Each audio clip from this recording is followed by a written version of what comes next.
的消息，今嘛马华风台离咱台湾是愈来愈远，提醒民众暂时唔通去海边啊。昨昏有2个民众去宜兰情人湾遐行搭，结合海洋假期，其中一个查甫是家己爬上花，因那另外一个13岁姓刘的查某囡仔，到当时要下落不明。海巡警员今仔日早起7点半，佮甲消防警员等人继续伫咧搜救。阿嬷在等你，有没有听到啦？阿嬷伫海边啊一直喊，希望查某孙赶紧转来。虽然风影正大，搜救人员也是继续找人。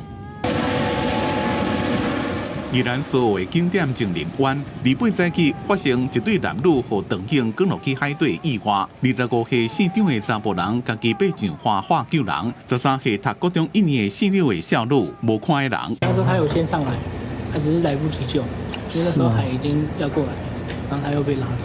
姓刘的少女透过交友软体熟悉姓张的查甫人，无想到讲第一遍见面，小就去看海就发生意外。第二发生迄天，阿嬷一透早就出去摆摊。查某孙自细汉就是伊请向的，心内正着急，希望赶紧找到人。还有5个那个同学同班的同学要来4号玩，伊早甲讲安尼尔。啊，你知影伊3、4点要出门哦，这你知影无？我唔知，我去做生意，我3点我就出来啊。哦。啊，我出来他还在睡觉啊。因为马华风台愈来愈远，因有到4、5公尺悬，无适合用救生艇出海找人，所以用空拍机高配合渔船扩大范围找人。